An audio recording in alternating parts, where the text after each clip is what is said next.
Welcome to The Turndown. My next guest argues that hotel brands have become marketing companies, warns that owners are spending too little on technology to survive the next decade, and predicts that front desks, room phones, plastic key cards, and entire hotel departments could disappear faster than the industry expects. Meet Ted Horner, a hospitality technology pioneer who helped shape the industry before digital strategies even existed.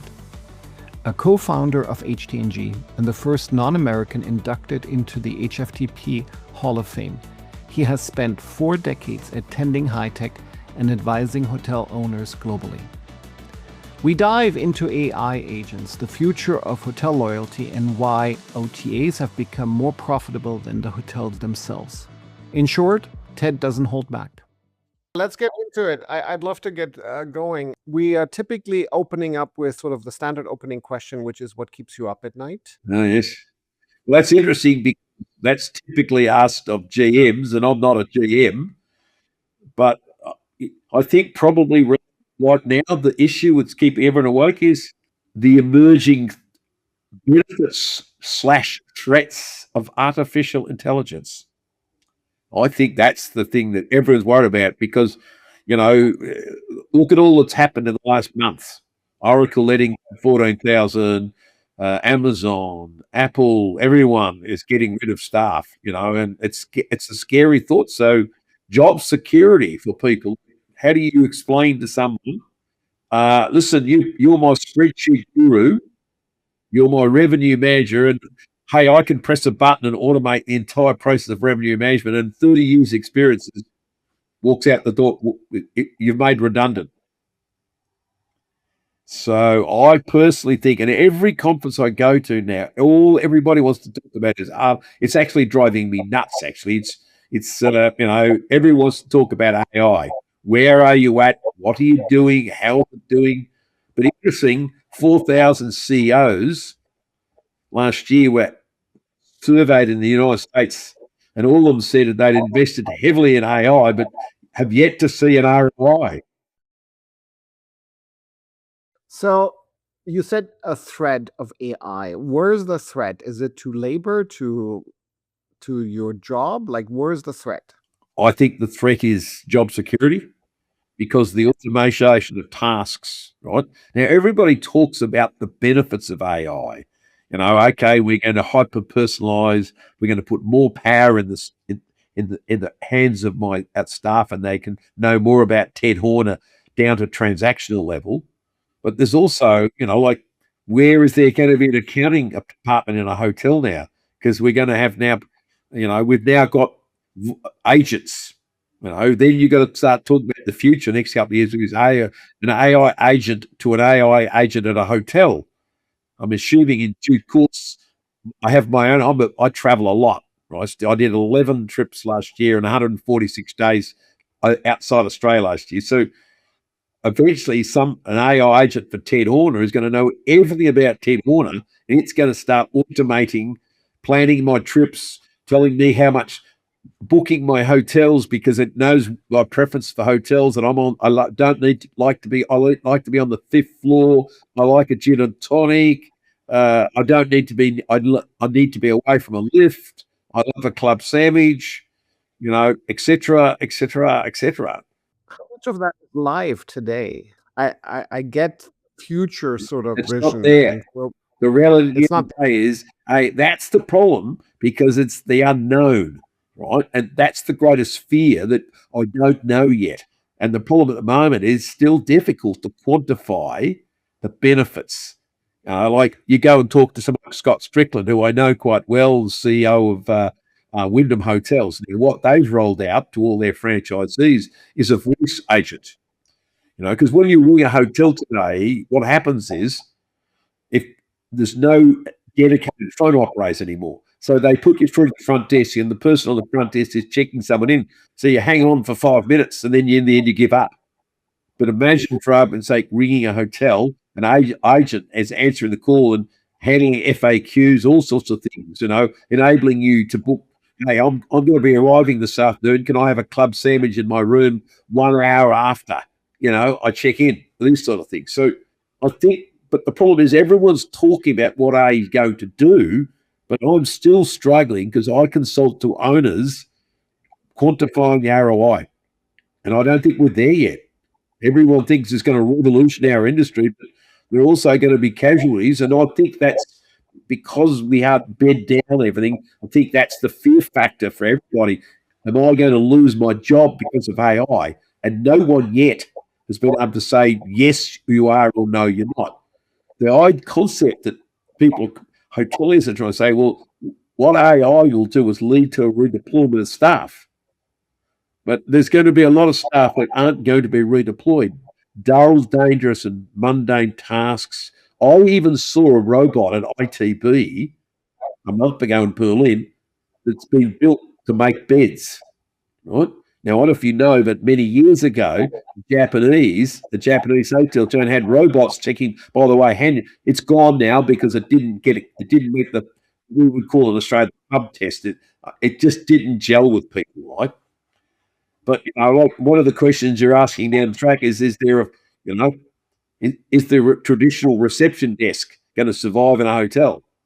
Well, maybe for 5 stars, but when you get down to 1, 2, and 3 stars, you're seeing with the rollout of Apple Wallet, we're now pushing usage levels up to 50%, whereas the previous generation using apps and other things, using Bluetooth or BLE or NFC, we were still in the 20s.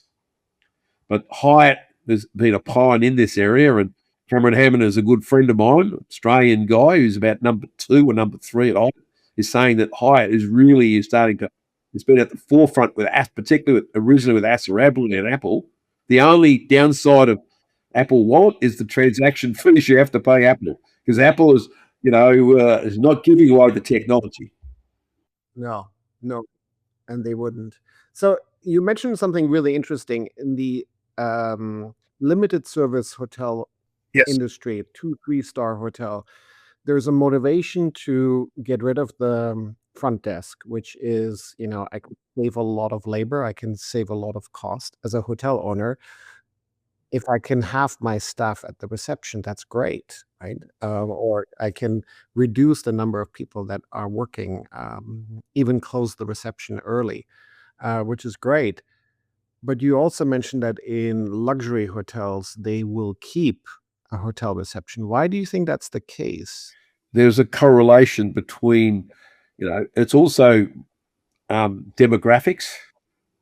Okay. I don't know if you're aware, but Resort World Hotel last year went with a new Apple solution, and at the same time, their PMS property management system was down. We won't mention who the vendor was, but I'm sure you can guess. Anyway, what they did was posted multiple QR codes all around reception in the lobby. So all people had to do when their PMS was down was go take their camera, pick up the QR code, and it would then give them information in terms of where they could go to their room. So here's the issue. I've never been able to understand why people want to stand in a queue for 40 minutes to check into a hotel in Las Vegas. I don't want to. I don't. So here's the reality is older people. Now, I'm a baby boomer, but I want technology. So what I'm seeing now is in the low end, there's a low expectation. As you said, space is, the people who started tablet or check-in was Citizen back in 2010 when they opened their first property in Schiphol. Now, back then, nobody was doing it. What they had was ambassadors standing there in the event that you couldn't do it yourself. But what also has brought technology quickly to the fore was COVID. Suddenly, we had a situation where contactless was an important criteria. So we may have still been embracing non-contact contact environment if it wasn't for COVID. So all of a sudden now we had the drive to, okay, can I avoid interacting with humans altogether? And look, I'll give you a thing.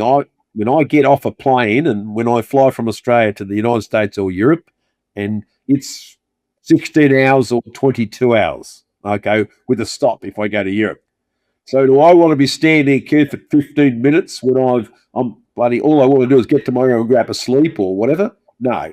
So everyone's different, but it's interesting because I was at an investment conference speaking a couple of years back, and I asked the audience about 3 or 4 years ago, do you ever envisage seeing a tablet check-in at a Four Seasons hotel? Now, there are 1,000 people in the room and only 3 people put their hand up. But I can see now, I mean, we've got couple of Sofotels here in Sydney, and they've just redesigned the area. Now, they've got 8 tablets to check in, and there's 2 areas at the back where you can sit down and have a one-to-one check-in. And guess what's happening? Everyone's making a beeline to the tablet. So it's an educational thing. It's also about where the kiosk or not so much the kiosk, it's more a tablet now, right? It's not like those chunky things you see at the airport. But people are now coming to terms with that, and there's not a lot of keystrokes involved. So, I've always felt the one thing in hotels that hasn't changed much in 30 years is the check-in process. But for your credit card 3 times, even if you've got given it in advance with a pre-auth or whatever else, then having to sign a reg card, blah, blah, blah, and all I want to do is get to my bloody room, But not everyone's the same. So I think what you're going to see is in the lower ends, I think you're going to see almost totally the elimination of front desk. And what I see is, and already now, if I look at some of the hotels, what they've done is got rid of their front desk and have set up pods. So you walk to an individual, but so I'm just seeing now in the future, I think you're going to see hotels offering mobile key, the Apple Wallet, a tablet check-in, and still, so at a Four Seasons hotel or equivalent, I still think they're going to offer, because there's still an element of guests who want the personal face-to-face, who don't necessarily want, and maybe they're Luddite, maybe they're technology Luddites anyway, and don't want to be embarrass themselves by being look as if they don't know what they're doing when they're trying to check in themselves. But it's a pretty simple process these days. So, I see that, it's interesting. Like, I don't know if you know, but in your country, but in Australia now, cash only represents 13% of all transactions. And by 2030, I'll say it'll almost disappear. 13% in Australia? Only 13% of all transactions in Australia right now are cash. That's still a lot. I know, but think about how quickly we've transitioned to credit cards in the last 5 years, right? Yeah. Now, that's true. An old figure. I don't know, maybe it's a new one, but, we got, by the way, I don't know if you still have them in America, but no one uses checks in Australia. Checks are gone now. Do people still using checks in the US? No. Very rarely. I don't believe so. But yeah, I don't. I'm over in Canada right now, so I can only speak for Canada, and we use credit cards or we use a bank card, which is sort of the cheaper version. But, true. So you're based in what, Montreal, are you? Correct. Lovely city. So let's getting back to this technology. So I think I'm very curious. Like, you just finished your TED Technology Summit in Sydney. Yes, right? It was finished. It finished a month ago. It's the 14th edition of TED's conference. Yes, Technology Summit. Correct. Yeah. You had in the audience a lot of general managers, hotel owners, and operator. What keeps them up at night these days when they think of technology?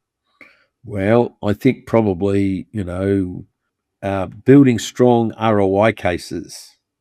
See, owners are fascinated by the value of the asset. And one of the challenges we have in our industry is, even to this day, and my clients are all owners of hotels, by the way, because they're the ones that sign off on the checks. I personally believe, and I put this in the last podcast, is that I believe vendors in our industry do a very poor job building strong ROI cases. And as a result of that, over the years, we've allowed operators, or either management companies or franchisees, to drive the technology decisions when they don't actually pay. So now, in the context of which I operate now, as the elder statesman in this country, is one of my clients will not sign any technology, CapEx, SaaS, or software as a service request without having a second set of eyes and Ted Horner reviewing it, peer reviewing it before we sign off. And that, I think this is going to happen, because I think what's happened, to be honest, is a lot of owners have grown unhappy with some of the technology recommendations made by their management company or their operator or their franchisee, whatever you want to call it, and they wasted money. End of the day, one of the questions that was raised there is, why is the spend in hotels, which is 3 to 4%, so much lower than banking, airlines, finance, retail, etc.? Because the problem is to this day, a lot of owners don't see a real ROI in investing in technology. And they've invested a lot of money over the years and the returns have not necessarily been there. So, people need to understand, and seeing they're all of my clients, is that, technology budget has to compete with refurbishment budgets, new bedspreads, a refurbished lobby, etc. Anything, new air conditioning, HVAC. And the problem is, at the end of the day, is the problem in our industry is the sales cycle is very long, partially because, and I said this in the last podcast, is that vendors don't get to meet owners. And therefore the other issue is an operator, whether it be a Marriott or a management company, Highgate or any of the others, there's lots of them out there, right? Put in a CapEx request to an owner, and that owner then may say, well, okay, yep, but we won't sign off it, and that'll be in next year's budget, so you have to wait 12 months. So I don't know if you've experienced that in your time. Is that the sales cycle in the industry is long because there's not a lot of interaction between the actual vendors selling the solution and the owners who have to sign off or say yes or no. Here's a controversial question for you. Yes. Is a hotel brand like Marriott or Hilton or IHG, I don't want to single out anyone, is it a marketing company or a hotel company in your perspective? They're a marketing company. And it's interesting, all I'm going to say to you is I couldn't distribute the presentation. Paul Bleeker's pre-recorded a session at my conference and basically said that AI could lead to the death of some of the hotel brands as we know them today. How is that from your perspective? Like, he thinks that probably that AI, if it's adopted properly, that would lead to, because let's be honest. At the moment, the profit for hotel owners is not good. We must be the only industry in the world that was stupid enough to handball our inventory to OTAs, who now make more money than the owner of the hotel. What other industry do you know that has had that situation? So his owner's making 5% return, and here we have Expedia and Booking.com, the big boys, right, making 15 to 20% plus. Now, one of the questions you talk about OTAs is they're not lying down. They're spending billions of dollars in R&D. Because you worked for them previously, right? How are hotels going to be able to compete? The bottom line is that, the OTAs are the elephant in the room. They're the gorillas of our industry, right? So the challenge for hotels, in my opinion, is trying to create a scenario where a guest will go to a hotel website as opposed to an OTA. But it's a bit like now, if I want to bloody get a ride share, I call Uber. They've done such a good job. It's almost now front and center. Now, we don't, by the way, in Australia have Lyft like you do. So essentially, Uber dominate the marketplace. And then when COVID came along, now even more so now with Uber Eats, right? So the reality now is the problem is Booking.com and Expedia have become that big that people begin their search looking at them, right? And also, I think the problem is I look at the booking process with Airbnb, simple, easy. As someone else said, there's too many keystrokes in filling out a reservation on a hotel website. Why the hell can't we simplify that process? We want to know more So we ask more questions, but in the end, people go, well, I just want to get a bloody room, for Christ's sake. I don't want to tell you, but how often I fly and all the other things how many other frequent flyer programs I belong to, blah, blah, blah. So I think, my personal feeling is that the challenge in our industry is trying to convince owners to invest more in technology when they don't really yet get their head around the ROI. Part of my role as a consultant, the senior guy, is to get owners in a room and have education to give them a sense that how important the strategic investment in technology and how it will deliver a return. But your point also was that the owners of a franchise property Yep. is not provided a choice to No, pick he's the not. right solution, right? So they're prescribed, here's the technology you need to use in order to be brand ABC. So it's almost part of the cost of doing That's business why I with that. personally think the problem with now is look, I'll give you a story because I like to tell stories to make a point. Many years ago, I was at a conference, a hotel investment conference in Hong Kong. This is 20 plus years ago. And the moderator was interviewing an old gentleman that had the original Holiday Inn, the Golden Mile in Hong Kong. And the moderator asked this gentleman, what did he think of, it wasn't called IHG then, I don't know what, maybe Six Continents, or, they've gone through, or Bass at one stage. It was probably a brewery, a British brewery name. Well, anyway, so you know what? He made the most fascinating comment. And he said to the audience, I would feel much happier with my hotel management company if they spent more time looking after my interests instead of running around town trying to plant flags all over Hong Kong. Now, what does that say? You look at, why does Marriott need 50 brands? Really? So I'm an owner of a hotel. Which brand in the city of Sydney is going to get more attention? What does Marriott do? They have set up a marketing department, and they basically distribute marketing costs not equally sometimes. And so some hotels saying, I'm contributing to the marketing budget, but I'm getting 5% of a budget when I'm contributing more. Or the operator says, we'll put the marketing department in your hotel, right? Or, hey, listen, owners of hotels have to fund 50% of all the loyalty programs. So what's happening now, of course, is as we move to next generations, millennials and zillennials, they really don't care about loyalty. Yes, Why is that? baby boomers are big. I mean, that's one of Marriott's biggest things. They think their biggest asset is their 100 million, whatever, Bonvoy members all around the world. But here's the other problem, and people need to understand this. 50% of revenue in hotels in the next 5 to 10 years is going to be generated outside the room. So what are hotels doing to grow that revenue? How is it that what can hotels do to involve themselves in the local community? I'll give you another story. I travel all around the world. So I'll go to a city and I'll meet with a vendor or someone. The only meal that Ted Horner ever has in a hotel when he's traveling is breakfast. I never have dinner meetings at the hotel I'm staying at.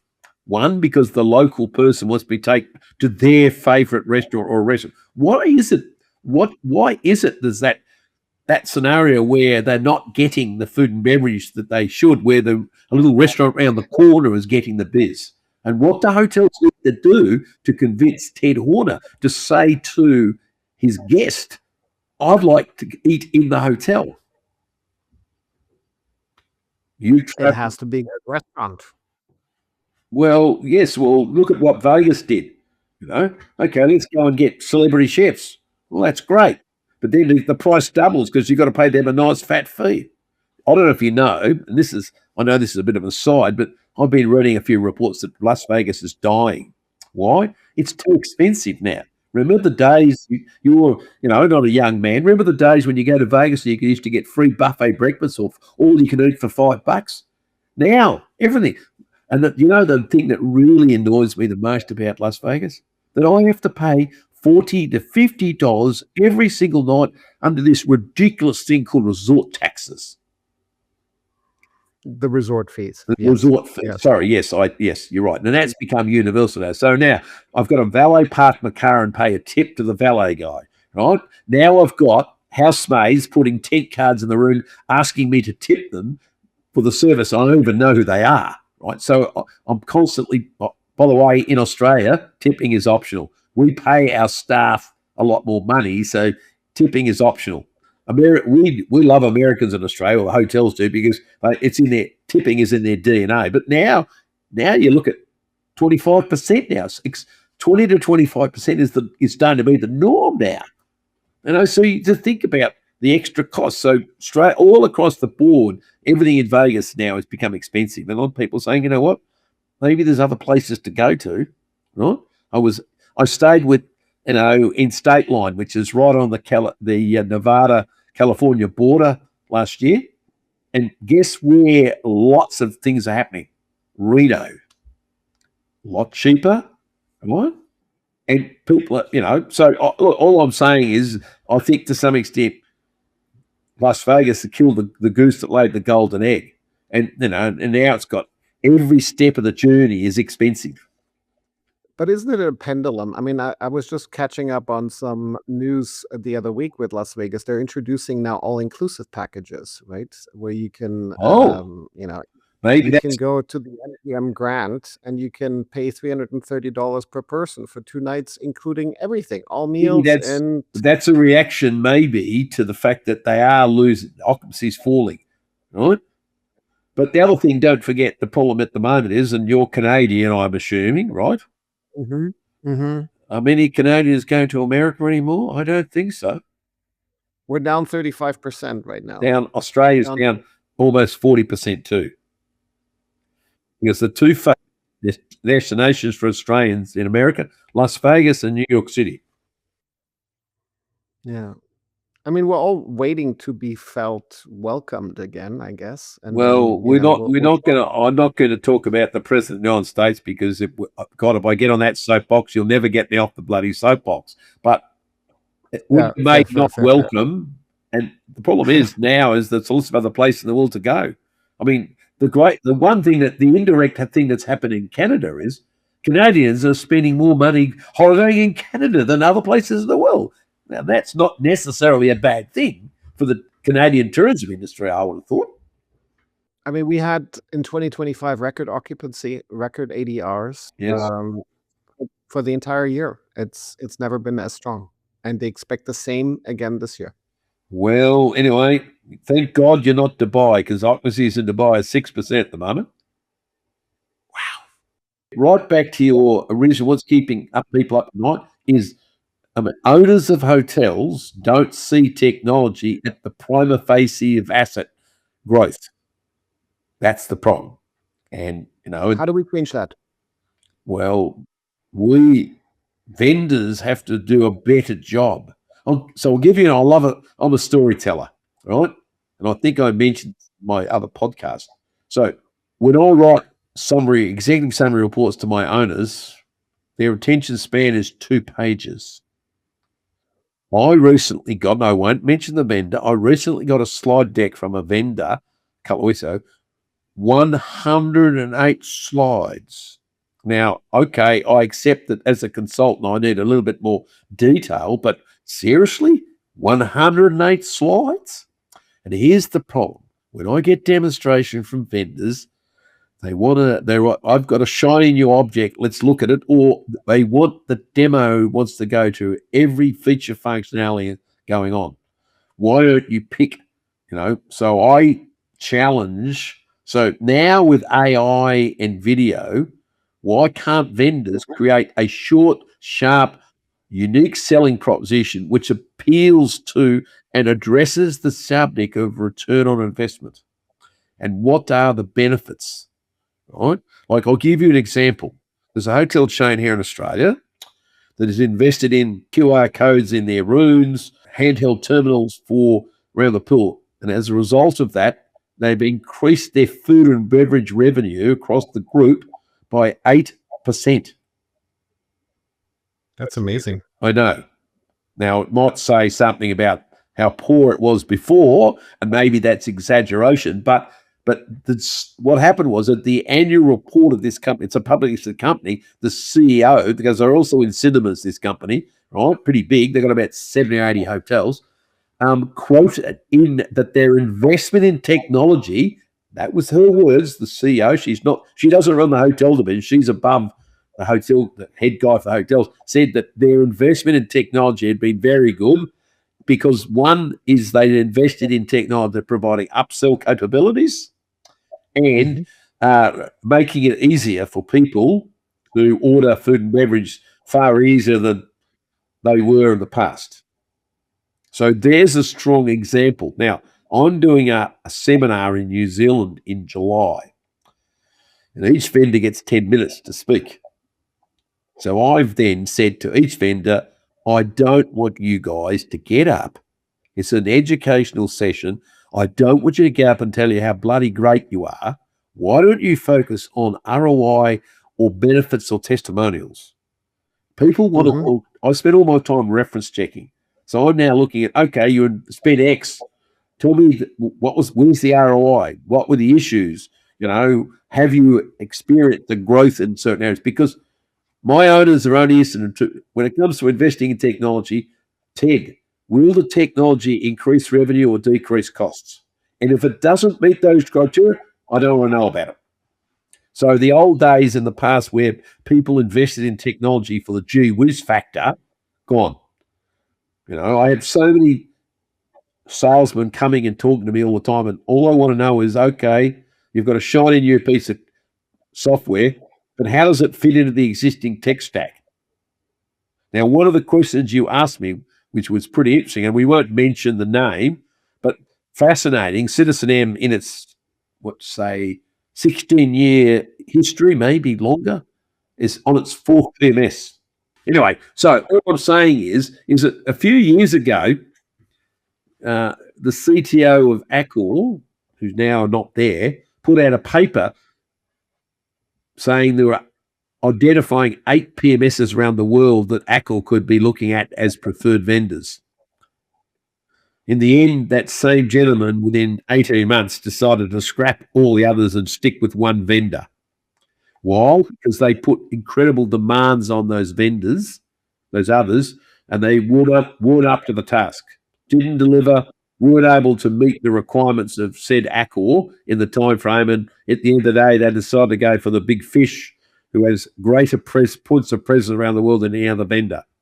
And also, that particular vendor came along with a very, very, very competitive price to win Accor's business. 6,500 hotels is not bad. I don't know. It's not. I don't know what the SaaS revenue is, but when the exercise is finished, and hopefully by the end of this year, nearly all of their hotels will be in the cloud. You said that the reception or front desk will disappear and will be replaced, or depending on the star rating, sooner or later. What else will disappear? How about hotel keys? Is that something that will stick around? No. Look, plastic keys, whatever, they're gone. They're going to look. They're gone. At the end of the day, is everybody. Look, it's really interesting because I spend a lot of time. I'm a bleisure traveller. You familiar with what a bleisure traveller is? A man that combines and leisure. So when I'm on, I was in South Africa for 6 weeks last year on safari. Now here's the interesting key, right? Old people, baby boomers, all have a mobile phone. Why do they have a mobile phone? Essentially to communicate with their grandchildren. FaceTime, Messenger, upload, download photographs. Now, if people of the age of baby boomers and others have their phone tethered to them, why wouldn't I want to have everything?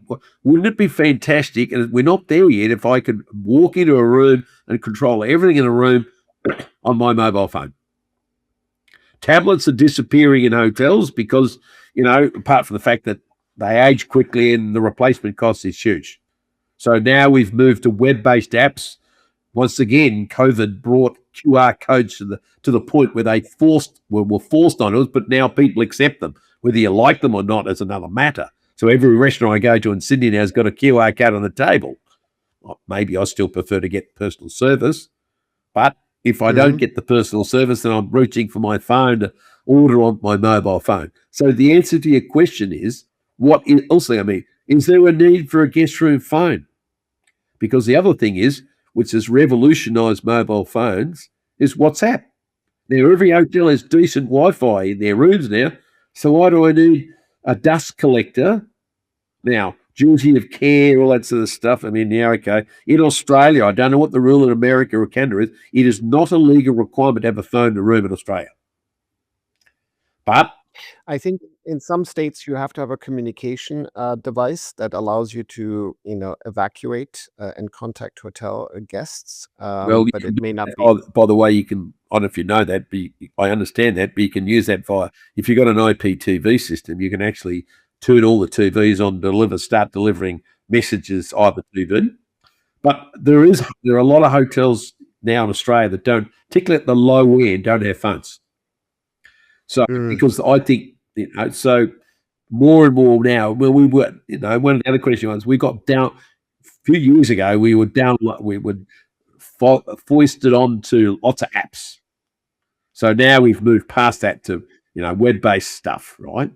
So imagine having a loyalty solution with whatever vendor, whatever hotel chain you are, and they've coordinated it, and we can do it a lot easier now, where you can turn the air conditioning on, turn the TV on, open the curtains, do it all in the palm of your hand. Not go to a tablet by the bedside or flick or turn all the lights and have to go around, find the master switch and all the other switches. Now, we're not quite there yet. But we're getting closer to it. So I see, more and more, loyalty being also. I mean, I'm a platinum with Qantas, so I'm big on loyalty, right? But that's because I'm a baby boomer, for God's sake, and but the point at the end of the day is everybody now is using their mobile phone. They've only got every time you get on a train, and I went to the city today to take a client out to lunch, and every single person on the train, we've got a new underground system called the Metro, which is driverless trains that go at 100 kilometres an hour underground. I can get into the city in 20 minutes. Here I am at 3:30 today, walking onto the train, and I'm looking up and down. There's not a single person, no matter what their age, not a single person on that train not using their mobile phone. So the modern is don't forget, technology is a byproduct of what consumers want. Yeah. And we've still been slow to embrace consumer demand for technology, in my opinion. I'm still the one that picks up a plastic key at the hotel reception because my phone dies too quickly, or I'm worried and I won't be able to access my hotel room. Well, Which, if you've checked out Apple Wallet, you can open the door even if the phone's dead. Yeah, Do that. that's fair. That's fair. Yes, look, that's habit. I mean, don't forget. I mean, I remember going to a hotel in London years ago. And it was a Marriott hotel. We won't say which one. 3 times, because back then we had, I don't know if you've been around, we had low-cal and high-cal cards, mag stripe cards. And if you put them anywhere near a mobile phone, it would demagnetize them. But it was gone. Yep. When you checked in, nobody ever told you don't put your card, the mag stripe card, anywhere near the phone. So 3 times, and it was a big hotel and walk all the way down. You can imagine that late at night how pissed off I was when I had to come back. The 3rd time, I would not leave the reception desk because they kept cutting a new card. I said, I need someone to come up with the master key and open my door. I had to wait a while, but eventually they acquiesced to my request. But yes, I can understand. I mean, now at least RFID cards, which is what you're talking about, don't have any electromagnetic. Well, I don't believe they do now. But I personally think, well, actually, what's happening now? A lot of hotels. You've been to many hotels that got bamboo cards, door lock cards, sustainability, whatever.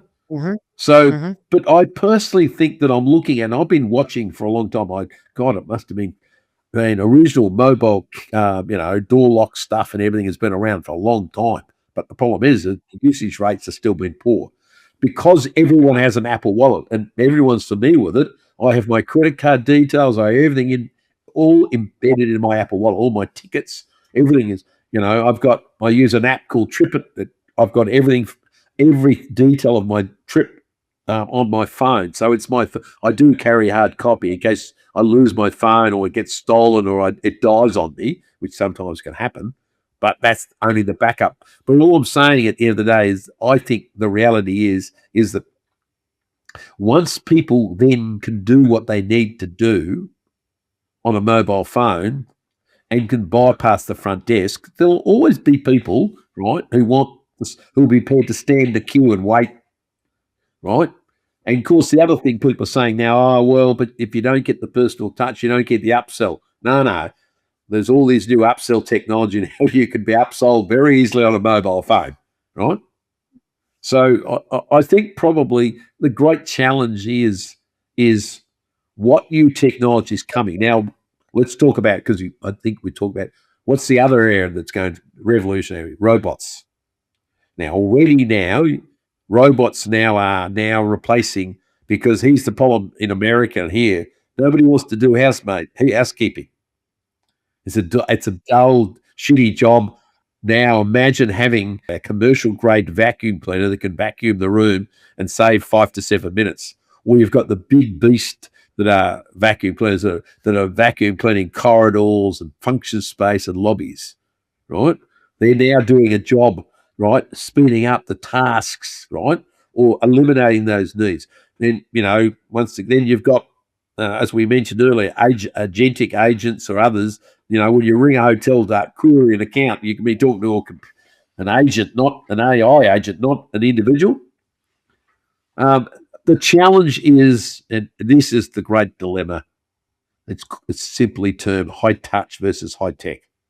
How can you still roll out technology but still keep as I call it, the essence of hospitality is some level of personal service?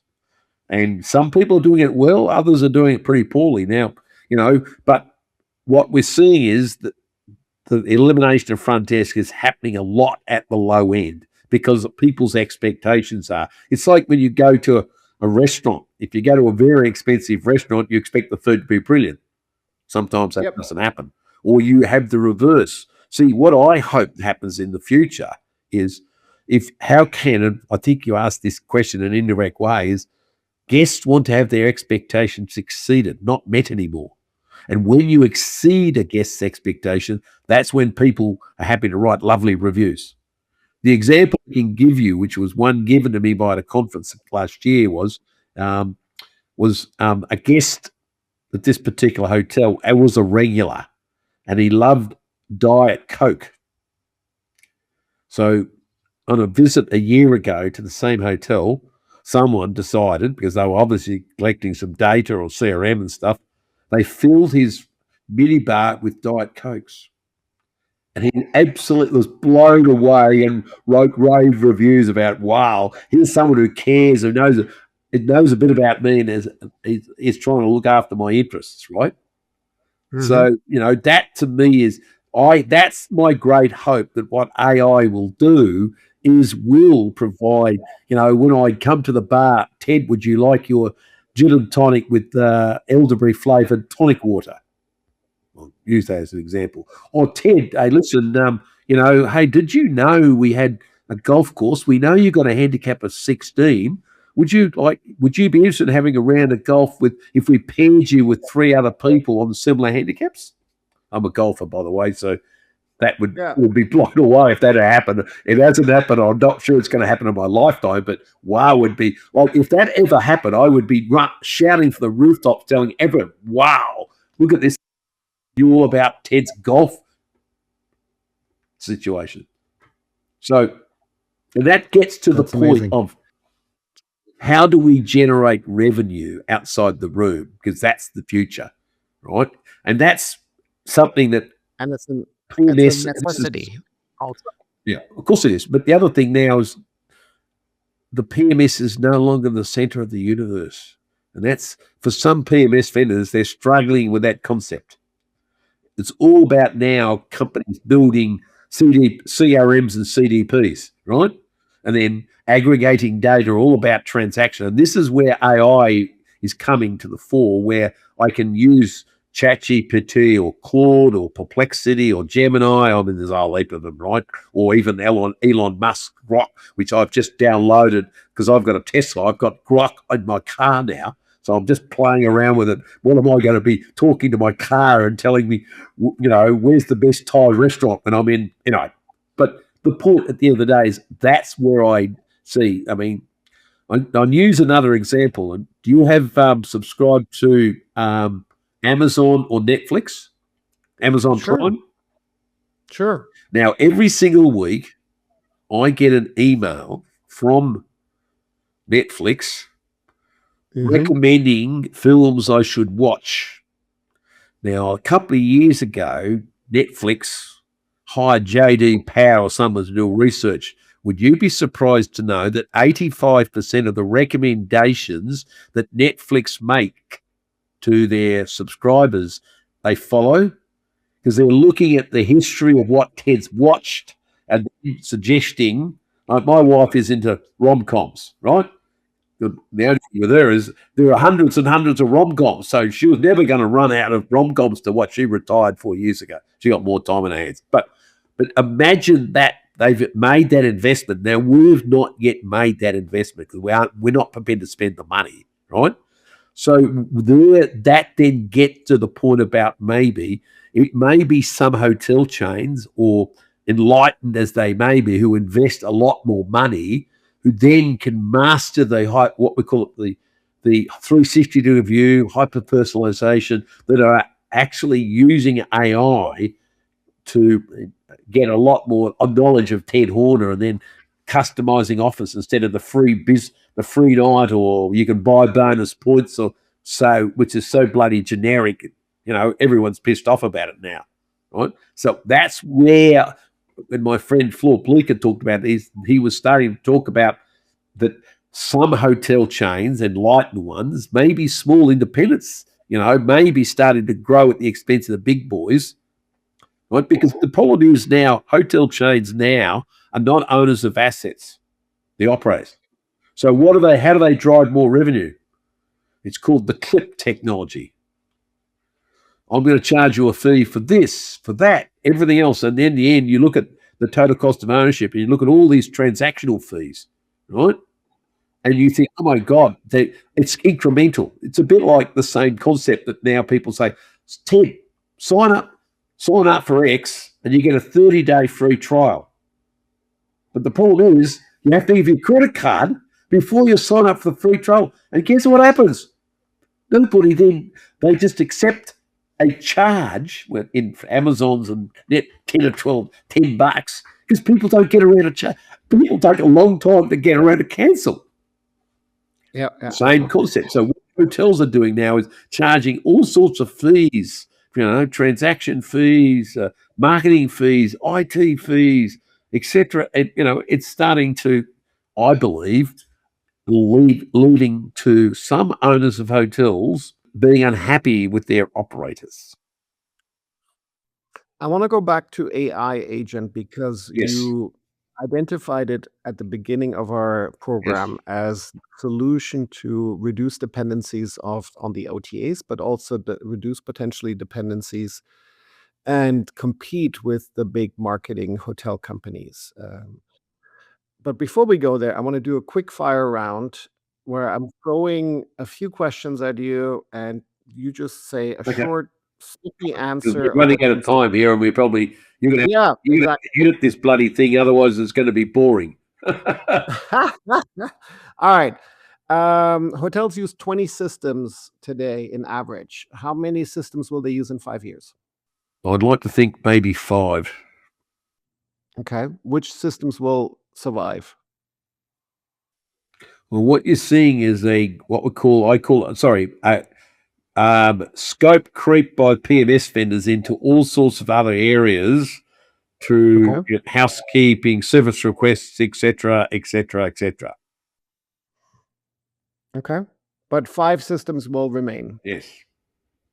Okay. What hotel tech could you never live without? That's a very interesting question. Probably now decent cellular and Wi-Fi coverage, and at high speed. I mean quality Wi-Fi, not shit stuff that we still seem to have to put up with at times, right? It's because Okay. Wi-Fi now is like water. Yeah. It's a service, but still hotels push out pretty ordinary. And if I now want to do screen sharing and all the other things, I need to make sure that the quality and bandwidth in a hotel, I know it's pretty basic, but there are still lots of hotels that aren't willing to spend the money to provide a premium first class service in that component. So that's the one thing I can't live without. Wi-Fi. Okay. What's the most overhyped hospitality tech trend right now? I hate to say this, but at the moment, because we're still in the phase, I still think the most hyped up thing at the moment is artificial intelligence, to be quite frank. Because everyone, I know I talk a lot about what it can do, but yet when I talk to people about what impact it's had, it's too early to say. There's a lot of people waiting on the sidelines for some big guys to do things. I'm looking at what Marriott's doing, and they're doing some interesting areas, but I haven't seen yet, maybe because I'm on the other side of the world, something absolutely knock me dead definitively in an ROI case. And I referred earlier to the 4,000 CEOs which were surveyed last year. Right now, which is interesting considering the fact that we in the hotel industry are nowhere near as far down the track as other industries, where I think there is strong ROI, because that's why a lot of these companies are getting rid of staff, because they can see what AI is doing and it's already delivering. I'm not sure we're there yet in hotels yet. Okay. What's one piece of hotel technology that you would like to see gone today?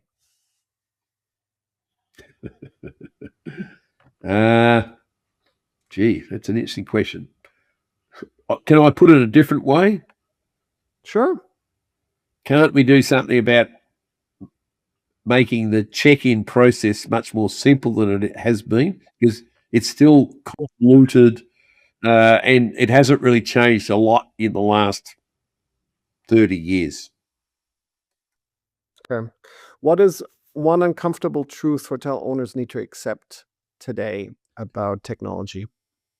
The most uncomfortable truth for hotel owners too is that you guys need to spend a lot more money on technology. That's the uncomfortable truth. Let's go to the AI agent. Who will win the race? Google, an OTA, or a hotel company when it comes to agentic booking? Well, as you know, there's quite a number. Like there's Microsoft Copilot, there's Perplexity.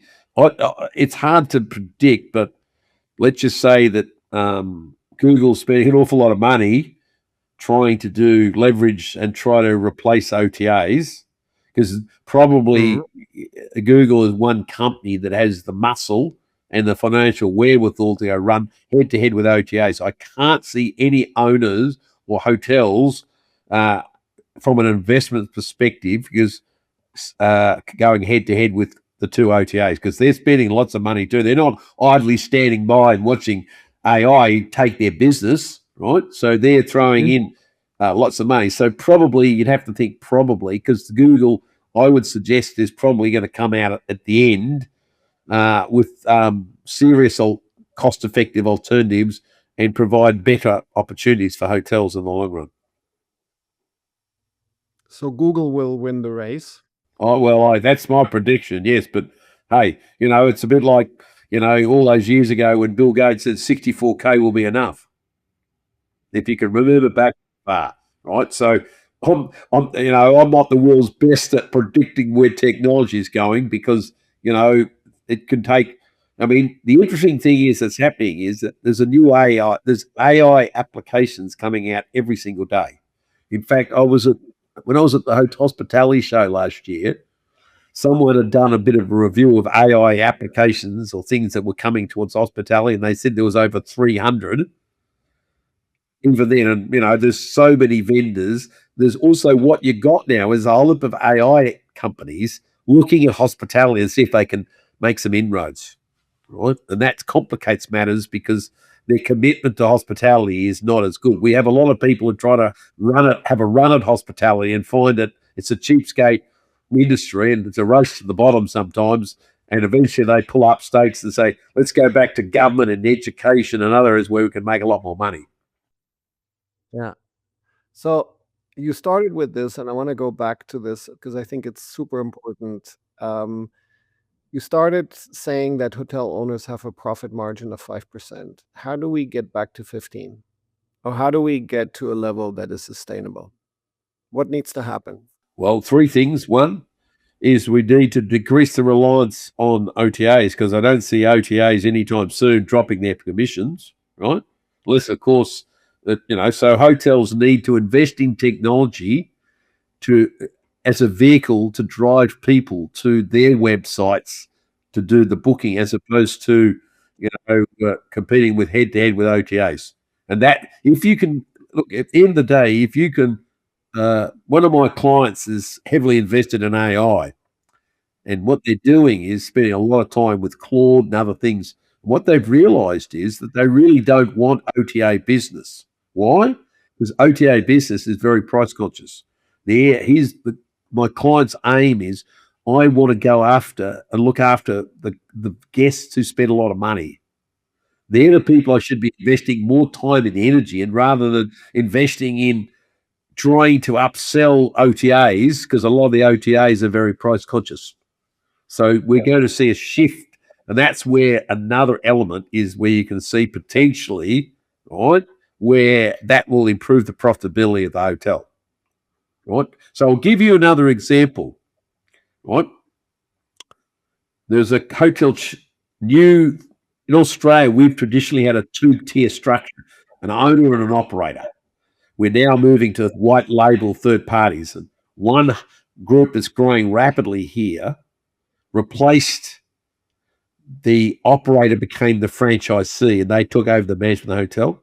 In 1 year, they improved the bottom line of the owner by 15%.